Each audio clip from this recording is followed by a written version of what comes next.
Hi, coming to you live from TV4, our TV4. We have Test Talk tonight, TEST, Tertiary Education Skills Training. And our topic tonight is Quality in Tertiary Education and Training. Our guests are Mr. Steve Armand, who is the CEO of the National Training Agency. Steve, welcome. Dr. Michael Bradshaw, who is the Executive Director of the Accreditation Council of Trinidad and Tobago. Thank you. And Dr. Fazal Ali, the Senior Vice President and Provost of UTT, as well as the Chairman of the Teaching Service Commission. Thank you, Tony. Yeah. You know, Fazal, the critical thing for me is we're talking about quality in tertiary education and training. And we have quality in bread, and we have quality in cake, and quality in... What is quality applied in the context of education and training? And maybe we could then look at it in tertiary education as distinct from primary, secondary, whatever. Okay, wonderful. Basically, quality assurance is a process that must enhance the capacity of any organization to change. It must enable the organization to reach its stated strategic goals. It cannot be a process that is laying down sanctions, barriers, or surveillance. Oh, wait, it must be measurable. It is measurable. It is also developmental. But the entire process must create a safe space that will allow the institution to be critically self-aware of itself. I know. Mike, you with that? Yeah, as you're aware, the Accreditation Council of Trinidad and Tobago is an external quality assurance body, meaning that we look from the outside what is taking place on the inside of institutions and providers of education and training. Now, our definition of quality is really fitness for purpose. Now, institutions differ in terms of their vision, mission, institutional goals. In other words, then, what is the purpose they are set up to do? And we, as an external quality assurance, look at the institution to ensure they are doing what they say they are doing. So we measure it from a set of criteria or standards. And we look at different things. For example, governance and administration, how well this institution is set up to make and put policies and so on in place to best seek the interests of their students. Wait. Isn't the quality really the product rather than the infrastructure? I mean, to me, if you're talking quality, you're talking about the kind of students we produce. Steve? Well, you're correct in that regard, but I'll tell you something. My two colleagues here has fundamental merit in what they said. The NDA's perspective on it, however, is an additional perspective. We don't just look at the internal systems of what is being done in TVET or with a TVET institution. Or TVET is technical vocational education and training. Okay. Yes, and like the Accreditation Council, we also have that external oversight over institutions that work within the TVET system. However, what is very unique about our take on quality is that we don't define quality. Quality is defined by the stakeholders that we work with. So, for instance, the benchmark for quality in our system is the occupational standard. The occupational standard is something that is built by industry, for industry. It is industry relevant, therefore.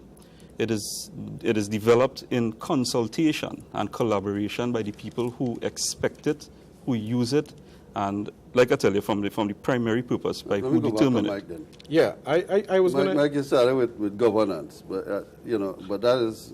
No, I was just talking about some of the criteria that we look at. But I just want to go back to the statement you made where you indicated that the quality that has to do with the product or the outcome, and you are right, because what it is an institution, an organization, or even in terms of a factory putting out, the product that you put out is really defined by how good it is. And that is really the fitness for purpose. So that the intent of an education and training is to ensure that we produce individuals who would add to the human resource potential of the country, add to societal development, add to their own personal development. And yes, you are right, it will be the product which is being produced in the institution that will impact upon that. You seem a little uncomfortable. Yes, you see, because we're not producing tires. Yeah, all right. We are producing futures. We are not packaging cement or soft drinks. We are creating futures for humans. And Michael is aware that I have a particular view on quality and the standards and the outcomes that he's talking about within a framework of a national university like UTT, where we want to foster innovation, entrepreneurship, and we want to foster creativity. So in a university setting, although you have the standards and the frameworks laid down by the external agency upon an institution, the university must have academic freedom. And to have that academic freedom, we want to have the open pursuit of knowledge and truth. And to do that, we will have to do things and say things that are insensitive. We will have to do things and say things that are extramural.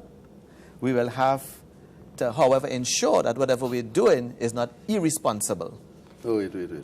Let me hear Mike. I agree with him that the institution that he represents would like to have all these nice things. And I do agree, because I started off by, well, I not say defining, but describing what quality is in terms of in the context that institutions differ. They have different mission and vision and institutional goals. And one of the major goals of institutions like what Fazal represents, which is universities and so on, is to create a culture of research, innovation. And I did say that it is also a function to facilitate societal development. And that is what he's talking about. So we are actually agreeing on the same thing. All right, okay, so that is you at that level, but we're talking now about vocational education. That's the man to answer. Do you have the same kind of concerns, or yours similar but at a different degree of intensity or concern? It's pretty much around the same thing. I'll tell you what though. Michael used the term fit for purpose, right? What Fazal was talking about was really usefulness. You understand? It's the same thing, and it's all connected. Quality is it's all encompassing, right? When you look at quality, you look at the things that protect the system, but also the things that free it up. It's never designed to limit. Distinguish the system. Correct. There is some distinction. Characterizes the system, or it doesn't. Yeah, but that's the thing about education. What characterizes education is its constant evolution, and therefore a quality process must feed that. A quality process must support that, and that's what you find in the tertiary education system that we all belong to. You would find there's less duality and more collaboration, less duplication and more synergy, and that's why you find so. We would have some oversight, and we are pretty much the agencies that protect not just the system, but the people that use the system. Okay, wait. Yeah. Listen, let me ask something, because we up there in a sort of a little bit of a referee area where we not. Fazal, can you give me a specific example in terms of the UTT? What you doing there in terms of quality? Something that we could come to terms with and say, yes, this actually is representing quality.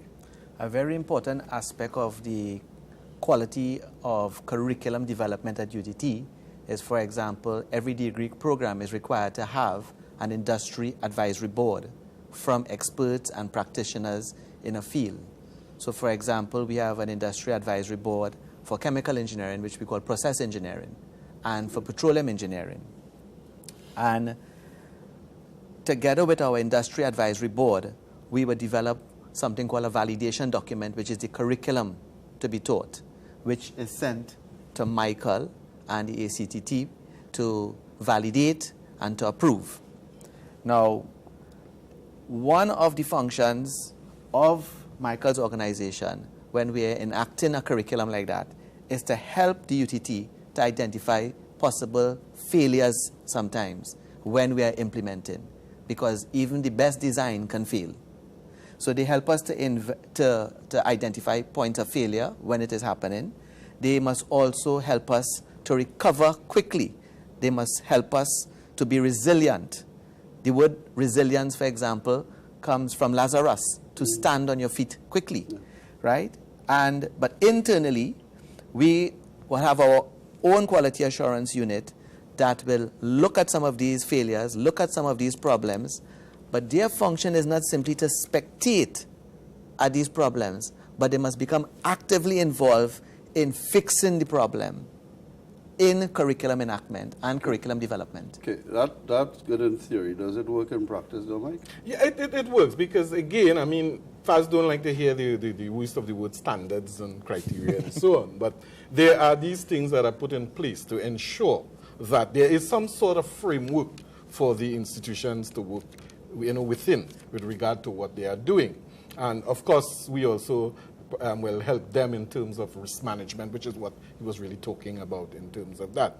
I mean, for the external quality assurance bodies like the NTA and ourselves, we look at it from a more holistic picture.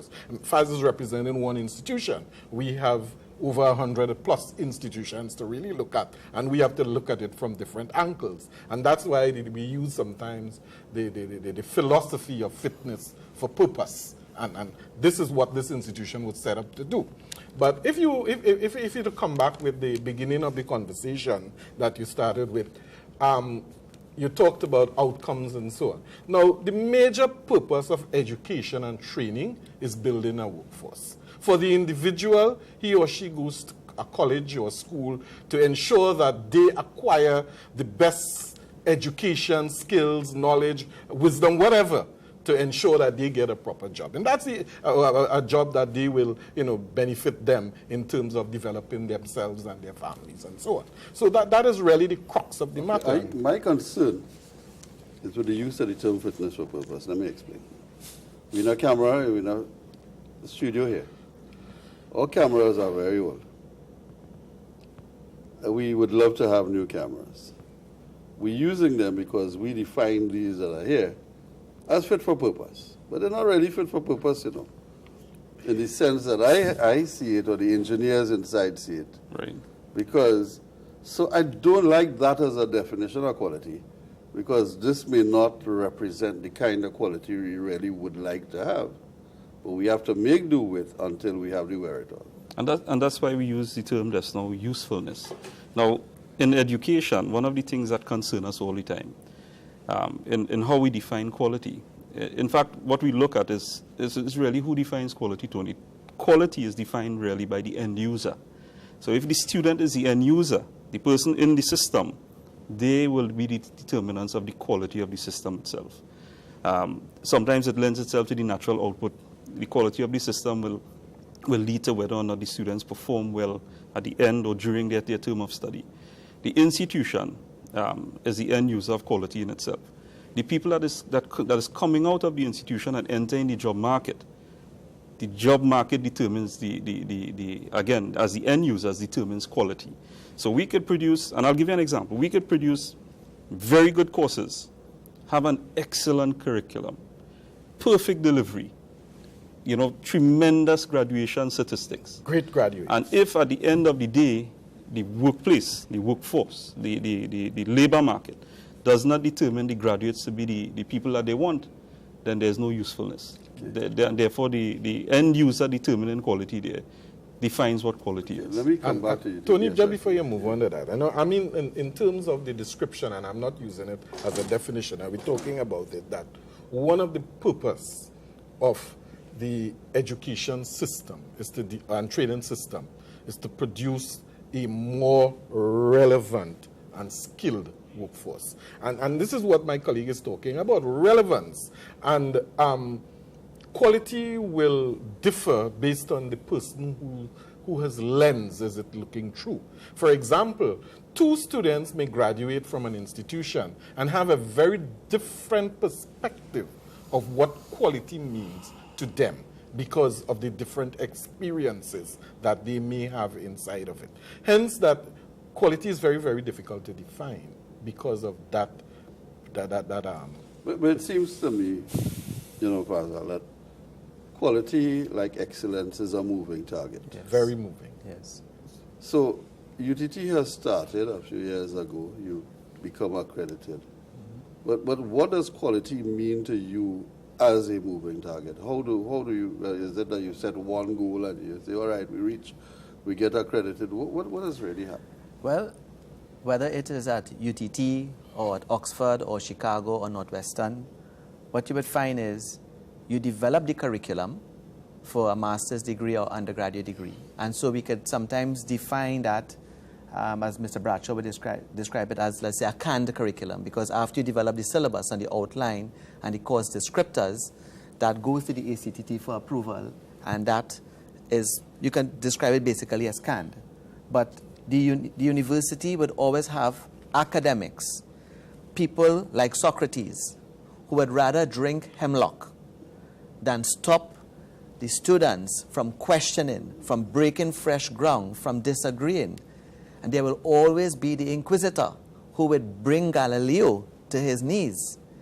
And Galileo will always trespass and go outside of that syllabus.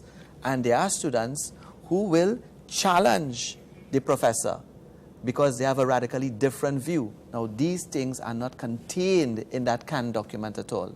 And therefore, this is where we need the collaboration of the external quality agent and the internal body inside the university to agree on when such departures take place, that they are not foul.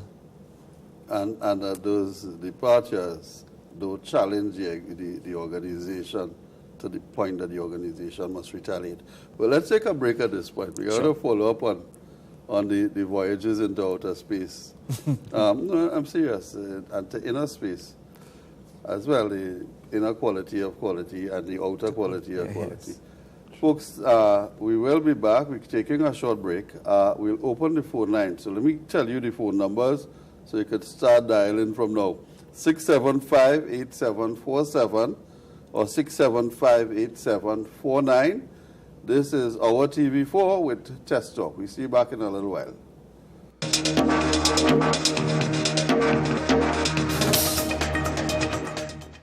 Hazinas has everything you need for your home and garden. Choose from a wonderful variety of rugs, mirrors, accent pieces, patio sets, garden ornaments, household items, and lots more. Contact them at 671-6479 or email hazinas@yahoo.com. Visit Hazinas Home and Garden, home of fine furnishings, today.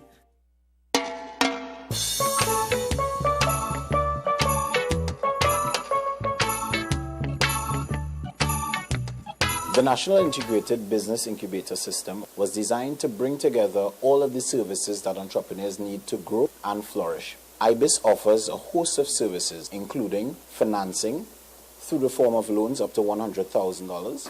So the IBIS program afforded Candy has selected the lights, the physical space to operate my business at the Sandy Grande Incubator, located on the Manzanilla Road. I would like to say a sincere thank you to the IBIS program, management, staff, and all who's been there with me from the beginning up until this time, from taking me from where I was to where I am now today. To register and for more information, please visit medco.gov.tt or the Ministry of Labor and Small and Micro Enterprise Development's website.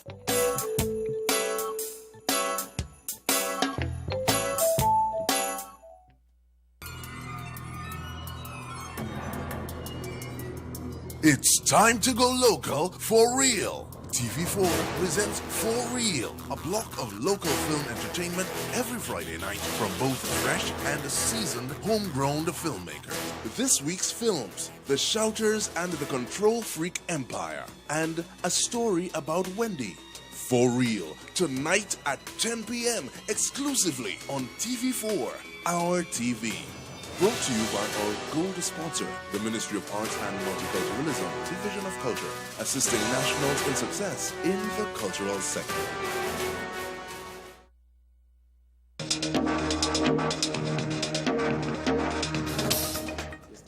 Hi, welcome back to Test Talk, Tertiary Education Skills Training. Our guests are Dr. Fazal Ali from UTT, Mr. Michael Bradshaw from the Accreditation Council of Trinidad and Tobago, and Steve Armand, Chief Executive Officer of the National Training Agency. Steve, I saw you were reacting to this whole question of curriculum development. And obviously a curriculum is really an outline of what you want to do, not necessarily what actually you're doing. But you seem to have some idea that between the curriculum and the quality or the product, there's a step that we're missing? Well, there's a step at the very front of it. And this is, again, what, it's part and parcel of what the NTA specializes in. We build national occupational standards, and invariably, the standard itself allows for a dovetailing of many different purposes. One of them would be basically what we would call the training standard, and coming out of that would be the curriculum that Fazal is talking about, the ability to use what is being required in the larger industry. Whatever the institution is producing students for, as being the area that is generating the type of understanding as to what curriculum should be built on. So when Fazal mentioned about the curriculum evolving up into the sphere of the ACDT, there's actually a space that the NTA fills, which is at the very front of it. And the interesting thing about it is that the occupational standards not only dovetail into curriculum, but into job descriptions. That is very user-friendly to people in human resources and so on. Let me just, Tony, before we go, let me just remind, I forgot to remind people that we start back and the lines are open. Feel free to phone us at 675-8747 or 675-8749. The panel will like your questions, your calls. Remember, if you have children in secondary school, tertiary education is the next step for most of them, and it is better to deal with the issues now. Yeah, Mike. I just wanted to go even, if I would say, in front of what Steve is saying about curriculum. But curriculum is usually a response to something that is taking place in society. In terms of a particular need that may exist, in terms of a particular development that is taking place in society, that institutions and training providers would respond to it. Even if it is a future, if it is 10 years down the road or something or the other, there is need to have this innovative response to before you can even go into the other things. Sometimes it may arise from something like what Steve is doing in his organization, Labor Market Studies. And that brings it to the fact that right now we even need to go beyond labor market studies and look at employability studies, where we try to find out whether it is that institutions are really churning out graduates who are finding jobs that are employable and so on. So wait. Let me get back to this. Last week on this show, we were talking about the entrepreneurial organizations or institutions. Mm-hmm. Right. And I was assured that one of the things UTT does and COSTAD does and all of them do is they're not training people to wait to look out for jobs in the public service and things, but they're training them to set up their own businesses. Mm-hmm. But this sounds radically different from what Mike is saying, though. Well, I'll give you a very good example at UTT right now. UTT is 10 years old. And during that period of growth, the first 10 years, we would have had a sound engineering program that is very successful. We have animation. We have ICT, fashion, dance, singing. These separate streams of curriculum are now coming together after 10 years into a digital media arts curriculum. So we are now bringing these things that were once separate into one place, bringing them together to undergird the emerging creative industries in Trinidad and Tobago. The entrepreneurship that you could get in music production, in lighting, in animation, in film. And so We are doing that type of work right now. And so when the students graduate, we are able, the top ones, we are able to put them in what we call U-Start, where we scaffold them and incubate their talent. Okay, but... No, Tony, can I make one? I want to correct one thing you said earlier when you posed the question to Fazal.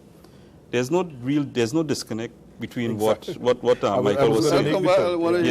What is happening is it's a simple thing. The entrepreneurship, whether it is it's by design in a curriculum, or it's something as simple as setting the seeds fit in tertiary education. What happens is that let me bring you back to the whole concept of the end user, who defines quality. Fazal spoke about the curriculum. We told you that what we've established is that the curriculum comes from somewhere. It comes from a demand. You understand? Where does that demand come from? The demand comes either from we would say initially from the workforce, who defines the standards. But even those standards and even the workforce demand comes from that of the larger society. Everybody's responding to somebody else and to something else. And quality is inherent in every one of those expectations. So there's no disconnect. You understand? And my response simply to that, Tony, is that the society needs entrepreneurs, but the society also needs workers to work with these entrepreneurs as well. So it is really when I said that the curriculum respond to needs and either of the individual, the society, or whatever. It is in that sense we need entrepreneurs as well, and it is really, great that institutions would take on the responsibility as part of the education and training that they impart to develop in their graduates entrepreneurial skills, because if jobs are difficult to find, then they go there and create the jobs and perhaps create industries again that is based upon Fazal, I like that example that you gave me. You're also chairman of the Teaching Service Commission, which is part of that larger picture and the supervisory element in quality as well as in training. But how do I judge UTT beyond some of those new programs that you're setting up? You still have some of the basic elements and the older structure of teaching. What are you judging by? Just you get a degree, great boy, nice? UTT is a very radical experiment in the higher education sector globally. It is the only university in the world that is organized around Porter-type clusters. Meaning? And so you find that the Porter theory of development clusters to drive the development of a country, UTT has adopted that model, and we have clustered all our resources under certain growth poles identified by the Ministry of Planning and Development. So you have creative industries, and so we have the creative campus in Jondi and Napa. And so there we have all of the curriculum that deal with creative industries being taught there. Then you have the energy campus.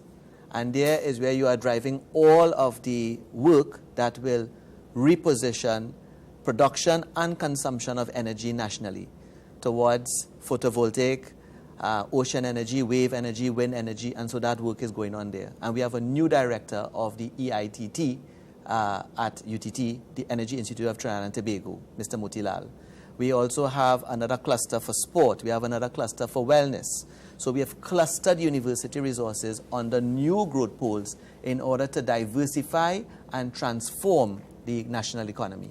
And so we are hoping that when our students graduate, they're able to create the manpower and the human resource to drive development in these new sectors, away from a total reliance on only gas and oil revenue. All right, but how do you then assure quality in areas where there's been no precedents, where you are out there in the field, setting the sort of blazing the trail? Can you guarantee quality if you're out there and you're not really certain where you're heading? It is a giant challenge, because one of the organizing principles of the university is no boundaries. We have 15 campuses right now. 15 campuses spread out to the length and breadth of Trinidad and Tobago.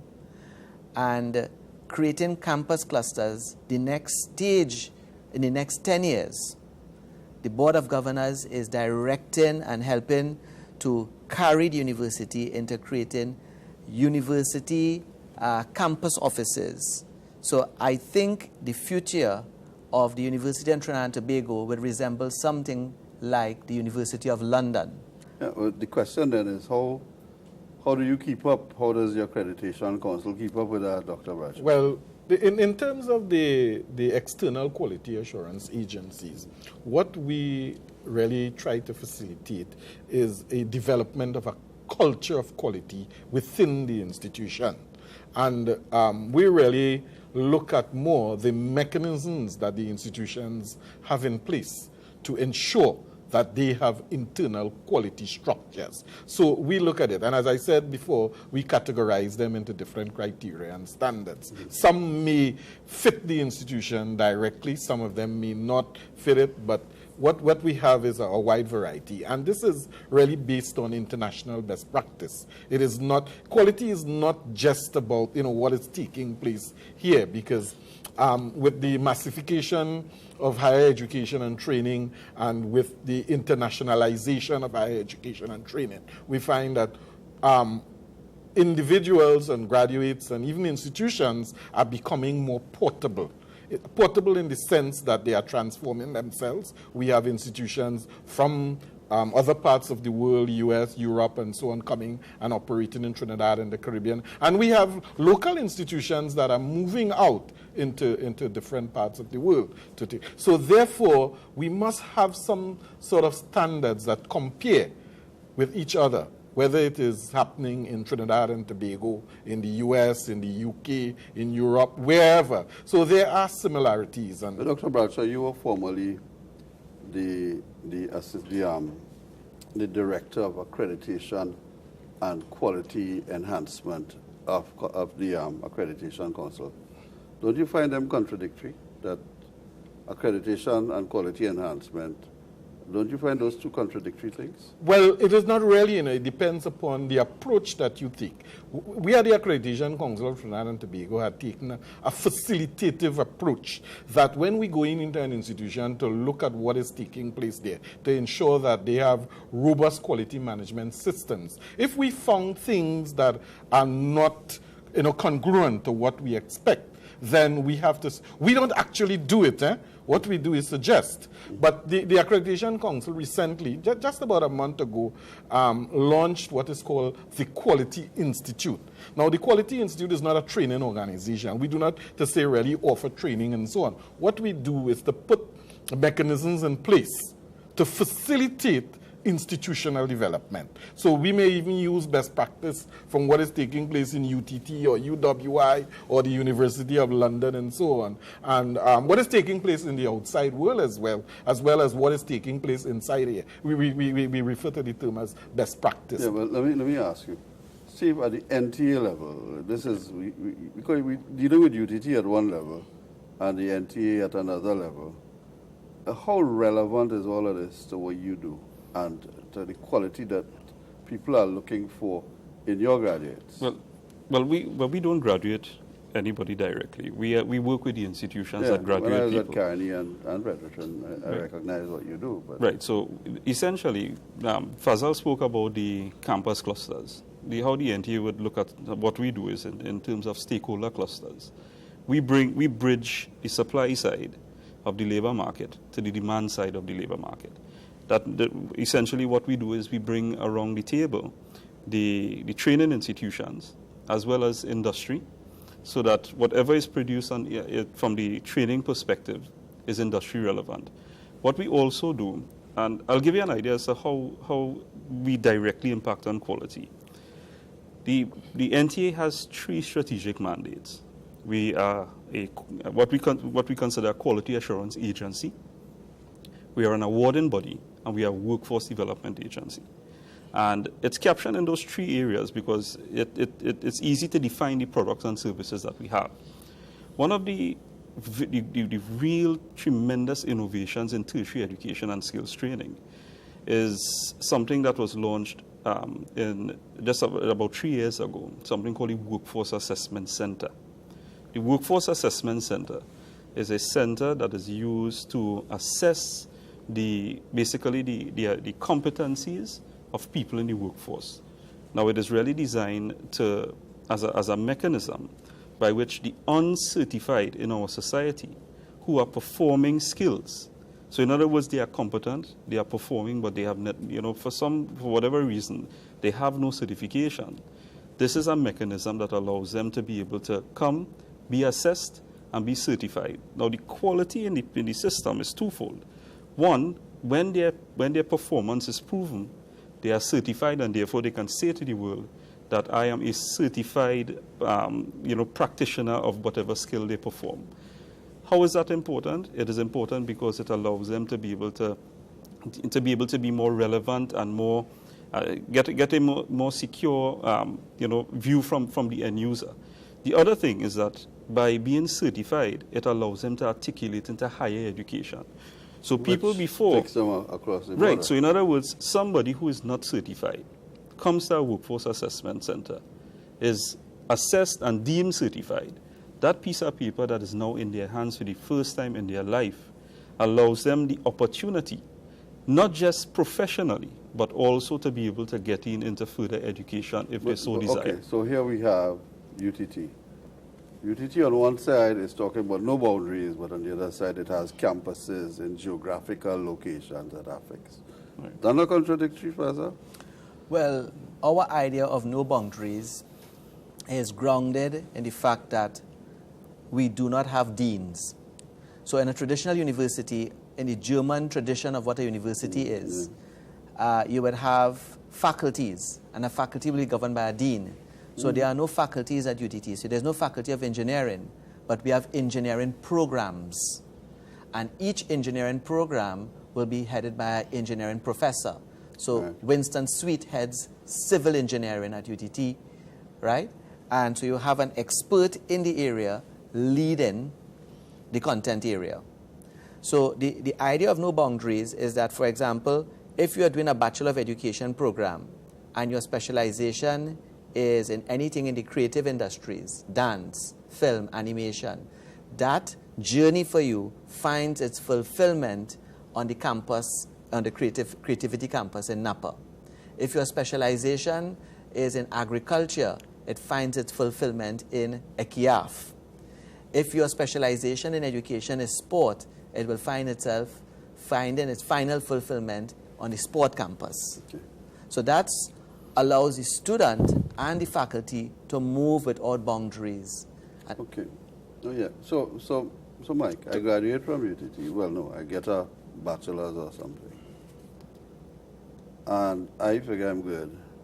But my bachelor's is not accepted at the next level or even at the same level are the employees or employers or other universities. What does that well, do? I'm glad you raised that point there, because I wanted to bring in something when Fazal was talking about the fact about no boundaries.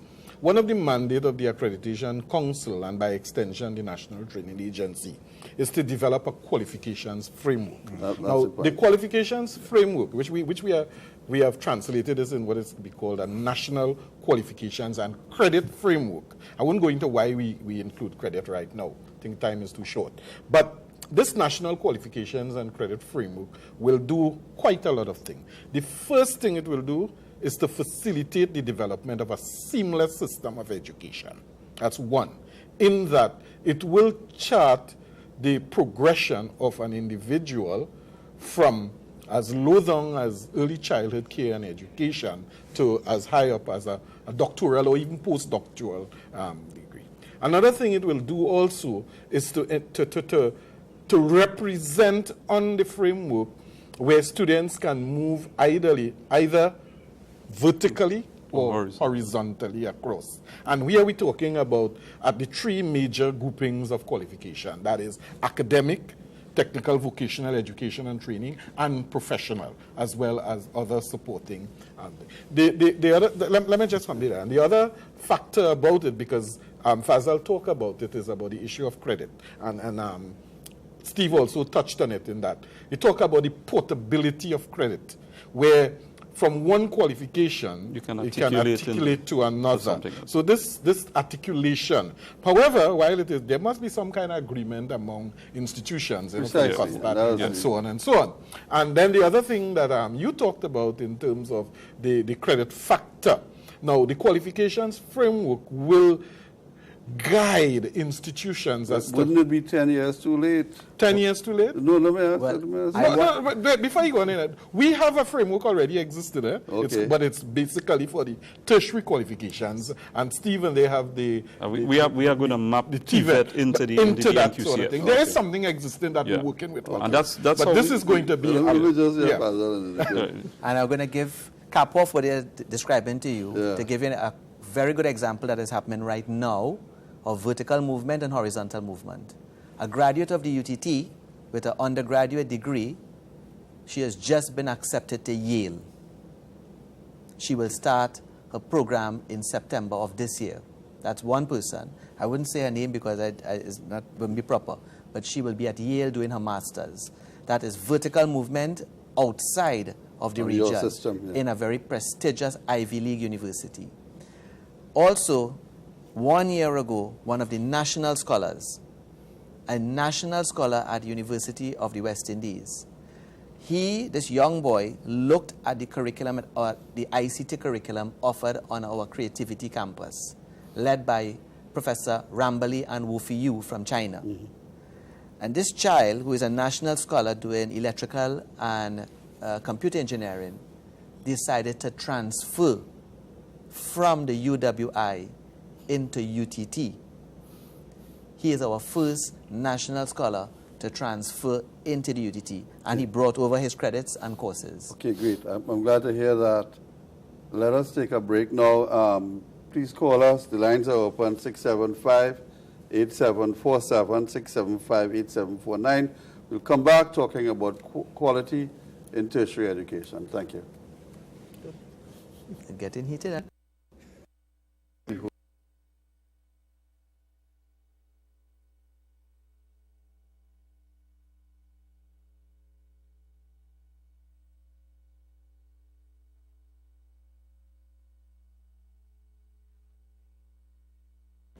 Really?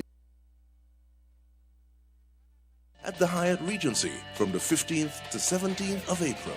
Go to www.act.org.tt to register now for the ACTT Second International Conference on Higher Education and Training, sponsored by COSTAT, UTT and TGHTI, Phoenix Park Gas Processors Limited, and NESC, ACCA, YCHEP, and Angostura.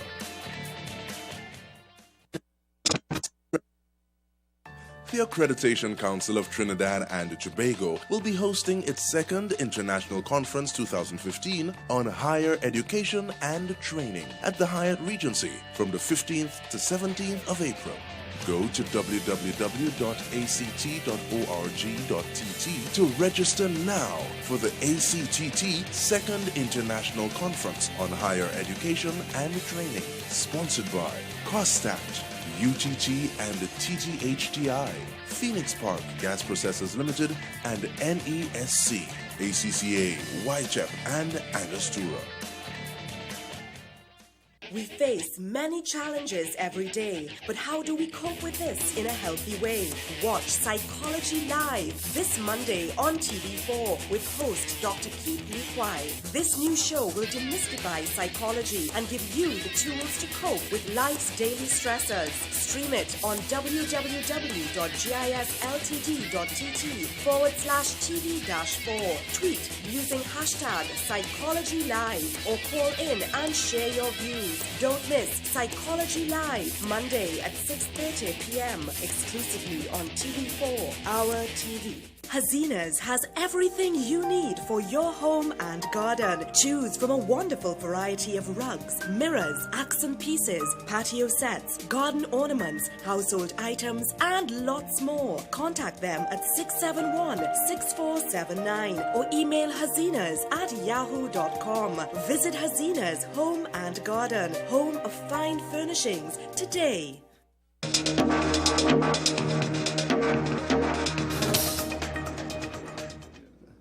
Yeah, hi, we're back again. We're talking about quality in tertiary education. I want to start with the first question with my guest, Dr. Fazal Ali, who is the provost at UTT. Fazal, we're talking all the time about quality, and we've been looking at it at a relatively high level.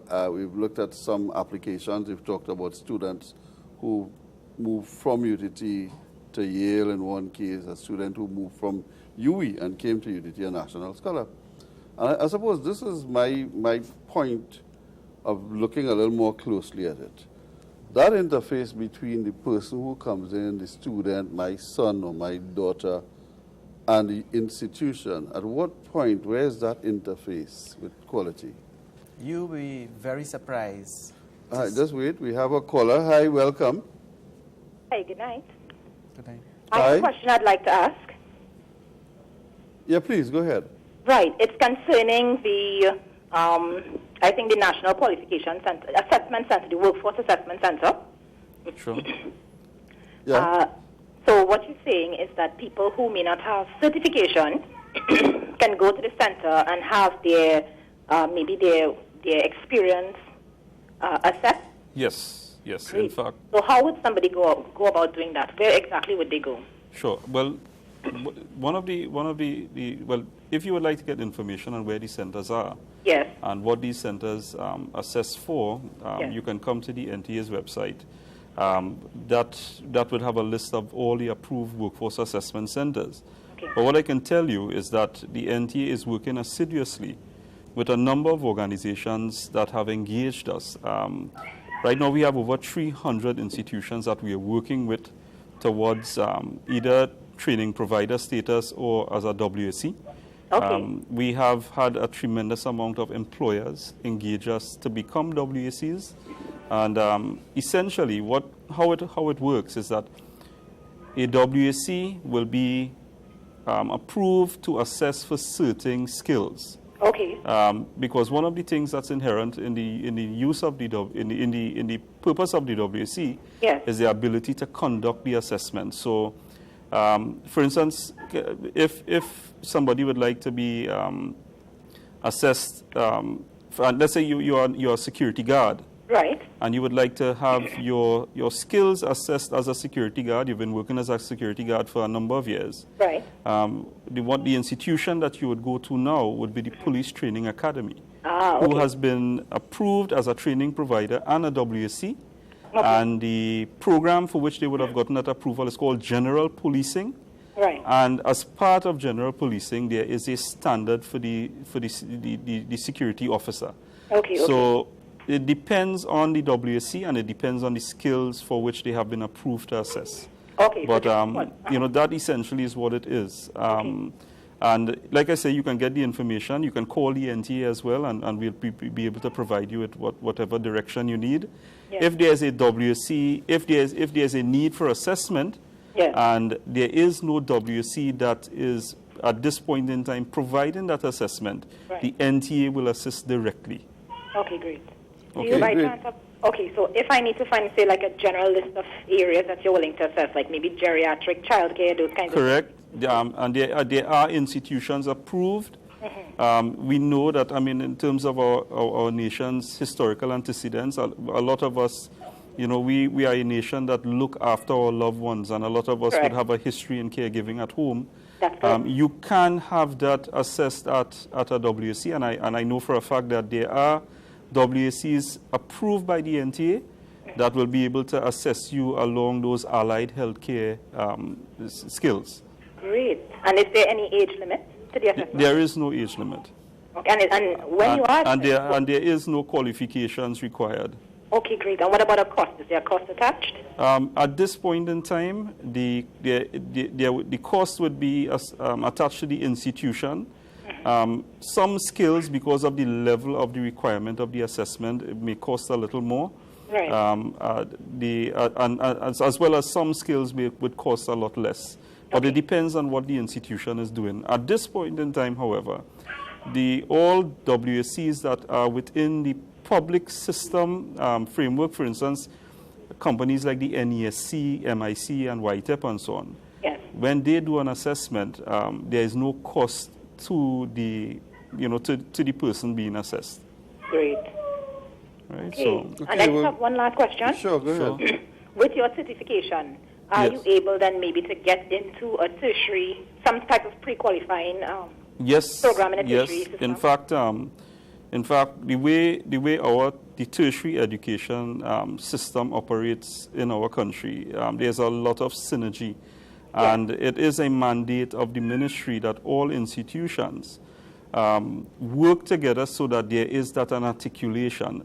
What my colleague Michael spoke about with the NQCF is really the paper mapping of it. Right. But in terms of its purposeful use to the citizens of the country, we are all of the institutions are expected to recognize these qualifications as a route to higher education. Excellent. One of the things you may find, just to give you greater clarity, is that you may get a certification from a WSC. You may want to enter into higher education, and then what you may do at that point in time is do something like, for instance, at Costa, there's something called the Compass program, which is a bridge between where you are and the program that you need to get into. But essentially, it is a facilitative process. Yes. And like I said, the Ministry of Tertiary Education and Skills Training has mandated all institutions to make sure that there's that seamless process so that citizens of the country can move up and across. Great. Well, that's excellent. Thank you very much for the information. You're most welcome, Michael. Folks, remember, you can call us at 675-8747, 675-8749. Any questions you have about tertiary education and quality. So let me come back, Fazal, with the UTT story. I really find it an interesting one because it seems to me that it is, in a way, pushing the system a little bit. It is kind of exploring the boundaries. Yes, and you were asking about the student focus on quality. Precisely, the interface between the institution and the individual. Right. You would find that we have internal quality assurance mechanisms inside the university. There is a department. And we have external validation nationally from the Accreditation Council of Trinidad and Tobago. But UTT goes a step further.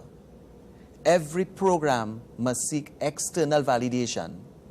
So our chemical engineering program is accredited by the very same body that accredits UWI chemical engineering program. The petroleum program is accredited by the identical body that accredits the one in UE. Maritime Center for Maritime Studies in Chaguaramas, their program is also accredited in the United Kingdom. And ICT at UTT will be accredited by the end of this month. What happens? Another UK-based agency. But what happens here now is students around the world, when they search the internet for accredited programs in these areas, they hit upon the UTT website. And so you would be very surprised to know that when you come to UTT, you would find Jamaicans doing petroleum engineering. You would find people from the United States of America. We have students from Venezuela. We have students from Pakistan. We have students, our international student intake is very varied. In our fashion program, we are drawing students from the entire Caribbean. St. Lucia, Antigua, Barbados, all the Caribbean islands, they are coming to the Creativity Campus because of the quality. Remember, for 2 complete years in a row, UTT was successful in submitting candidates for London Fashion Week. And that is a very stiff competition. You are competing against the entire world to show a collection in London. The big fashion shows are in London, Tokyo, and in New York, Paris, and we are in London for 2 consecutive years. So we are attracting a lot of national and regional talent into the university. So our student population, they are not only from Trinidad and Tobago. Venezuela, United States, Pakistan, Jamaica, Barbados, Antigua, Suriname, they are coming from everywhere. And so the national university is also driving development in the region. Yeah, but at the same time then, you know, Mike, I would think that would put you under some pressure as the Accreditation Council to keep up. No, well, I just wanted to respond a little bit to what you talked about, what it means for the student.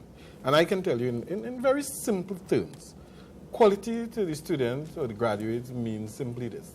When I graduate with my qualifications or award, can I find a job? Two, can I articulate to further studies here or outside there? And would I be able to use that as credentials? That's what I'm saying. Use it as credentials. Yeah. But let me just complete this statement. We went a little step further. In fact, I think that we are very unique as a quality assurance body in the Caribbean or even internationally, in that we went on to engage the professional bodies locally as well as regionally and internationally. These professional bodies are the ones who are responsible for regulating the entries into the professions or the qualifications to get into these people. So we have gotten a group of professionals in Trinidad and Tobago which include engineering, medicine, nursing, psychology, veterinarian science, and all these others in them. And we are recruiting more and more professional bodies and having memorandum of cooperation to work with them to facilitate the institution, so that the institutions will, we talked about curriculum earlier on, develop curricula that is much more related to what is required for a job and for further study. Thanks. Steve, you have the last word for the show. Well, essentially, it's in response to what you were saying about what does quality mean to the student. If you look at what the caller was asking, quality, maybe from her perspective, is about access to education or access to a job. Yeah. Quality for the student in the system is about what is the experience, you understand, the kind of learning that they have. Quality for that student at the end of the process is the ability to graduate. But then quality ends up ultimately as the ability to take what they have learned and either move up the education ladder or across, as Michael and they would say, or get a sustainable job. Thank you all. Guys, this was really, I wish we had more time and more space and another day, and perhaps we have another day, and come back and explore this some more. Folks, we've been talking about quality in tertiary education, and it is important to all of us who have children either in secondary schools or even in the TVET system or heading towards common entrance now, because from here on out, the field has changed. We have fashion, we have a whole range of different possibilities here in Trinidad. And obviously the system was changed to ensure quality in those new areas. So with that, thank you all for joining us tonight. Your TV4 Test Talk. We tune in again next week, Friday, for Test Talk, where we look at another aspect of tertiary education. Thank you all very much. Thank you.